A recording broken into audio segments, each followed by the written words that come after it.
What are your scariest Halloween stories? Story 1.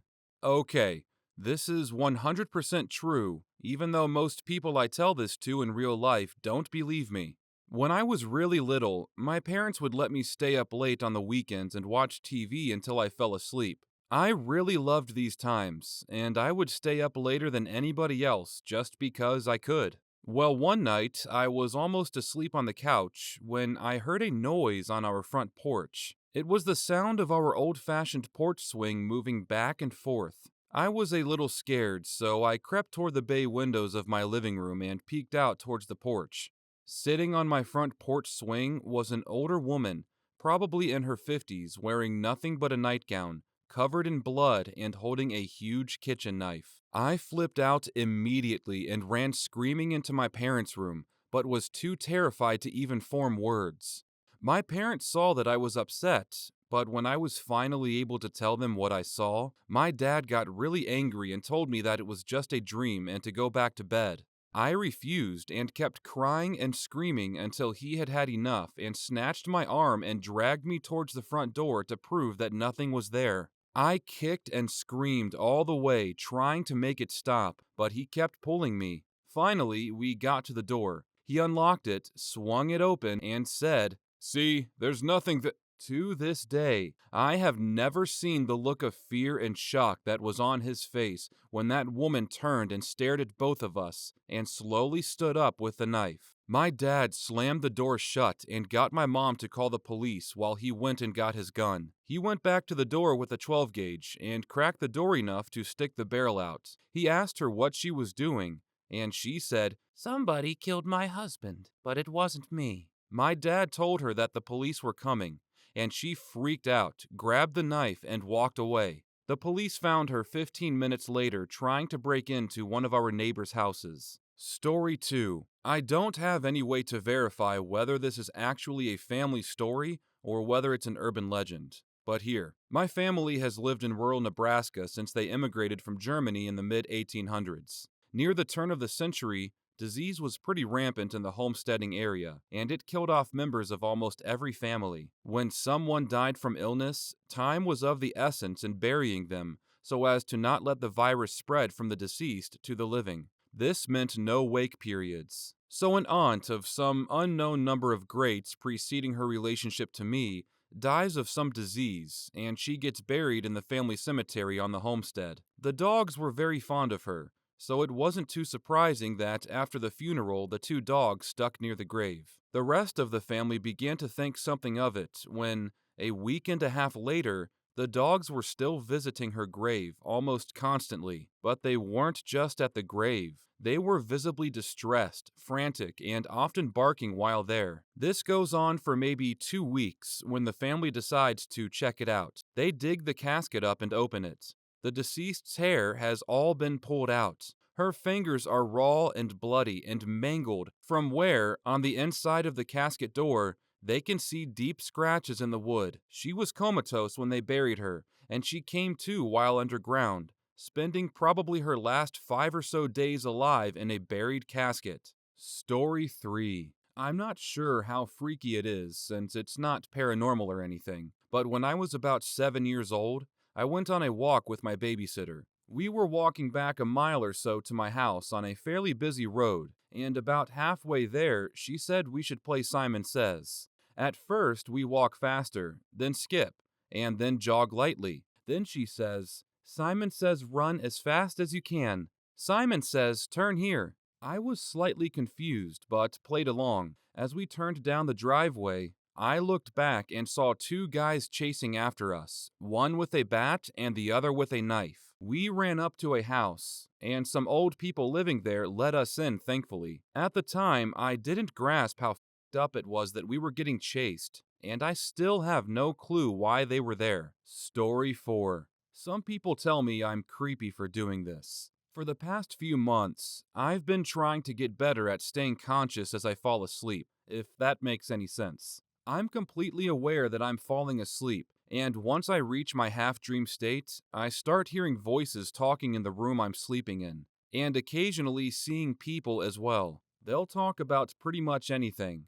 Sleep paralysis hits me hard though. That feeling when your body goes numb, so I can't interact with them beyond some verbal responses. I can look around the room most of the time too. It's really hard to maintain. Too much awareness wakes me up, but too little and I'll lose consciousness. But on those days where I get it just right, I can maintain it for maybe 5 to 15 minutes on average. And sometimes I even hit full on lucid dreaming for a few hours. When I wake up, I'm completely aware of how long I was asleep and can guess the time with about a 5-minute uncertainty. You know that ringing sound that you perceive when you're in a very quiet area? Some people say this is an auditory illusion, brought about by the ear's inability to detect frequencies below the threshold of the human senses. This is completely wrong. That ringing covers up something else altogether. If you are quick, patient, and maybe a little lucky, you will be able to hear past the ringing. What you will hear are voices whispering to each other.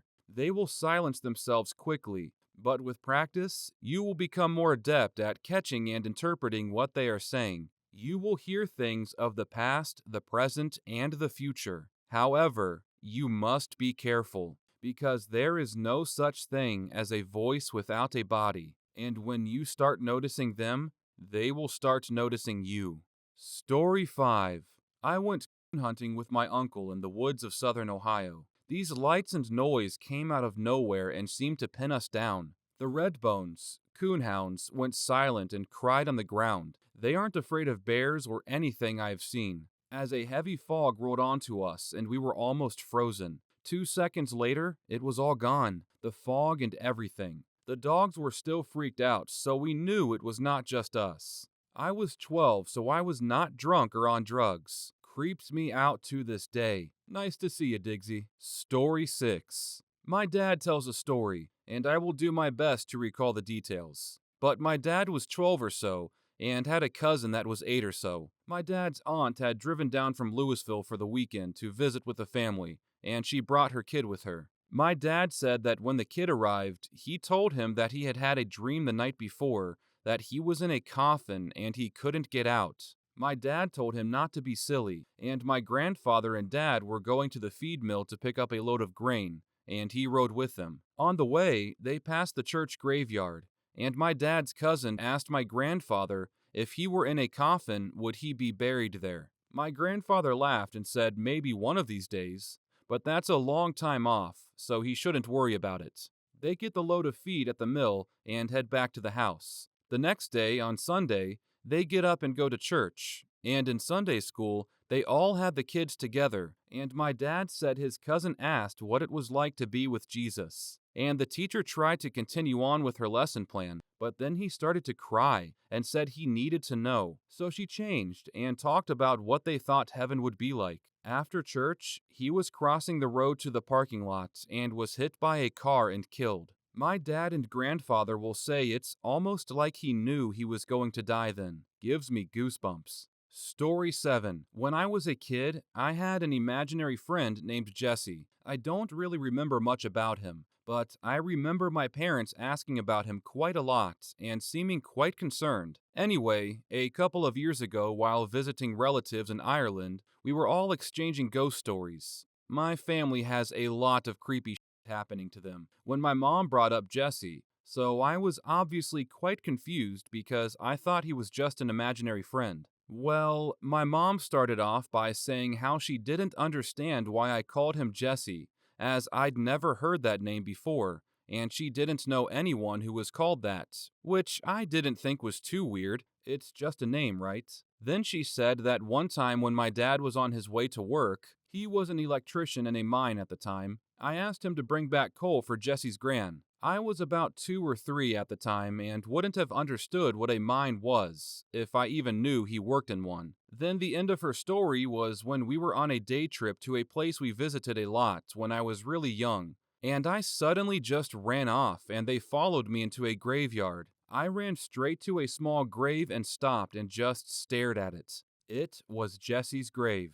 I felt quite creeped out that I spent a lot of time as a child playing with a ghost. Story 8. I hope this doesn't get downvoted. It's a very personal story and has fueled my belief in ghosts. One night, my mom awoke to my baby sister crying. She went into my sister's room to comfort her, asking her if she had a bad dream. My sister said, "Grandma said she won't be able to come see me anymore." My mom was a little confused and told her that she'd take her tomorrow to see Grandma. Turns out, my sister wasn't talking about my dad's mother. She told my mom, "Not that, Grandma, your mommy." My mom will never forget this story. My babysitter had been having conversations with my mom's mother. I am only 2 years older than my younger sister. Neither of us got to know my maternal grandmother. She had died of a heart attack disease well before we were born. Story 9. In my old house, when I was about 4, I lived with my mom, and there was plenty of weird crap going on in that house.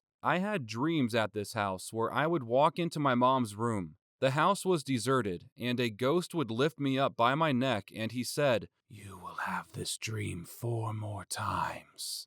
And in the other corner of the room, there was a man, and he smashed 1/4 of this tape recorder, if I recall correctly. I had the dream 2 more times after that, and each time the ghost in the dream said, "3 more times, 2 more times," etc. And the person kept breaking the recorder. I had the dream a total of 3 times, but moved out of the house before I had the fourth, and it never happened again. Pretty spooky. My family has a lot of weird encounters of stuff similar that's really odd. Story 10. I'm a kid who likes his sleep very much, so my dad often had to wake me up as I slept through my alarm. He wakes me up the same way every time, by gently putting a hand on my shoulder, and then, since I usually plead for 5 more minutes, he yanks the covers off and forces me up. So a few weeks ago, I had to get up very early to go play pickup basketball in the morning with some friends. I set my alarm the night before and went to sleep. My dad works very far away, so he often sleeps at work 2 or 3 nights a week. And that night, he wasn't sleeping at home,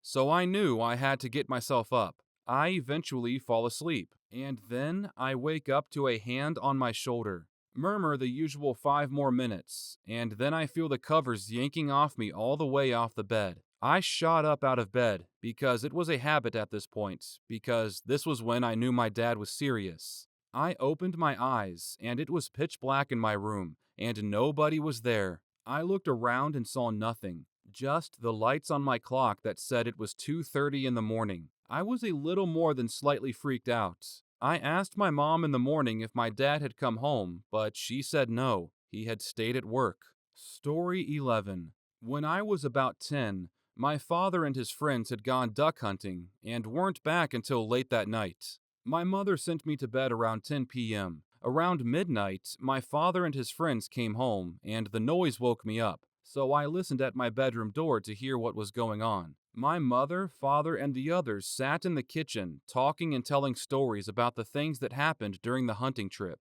I found that no matter what was being said, I knew exactly what the next person was going to say.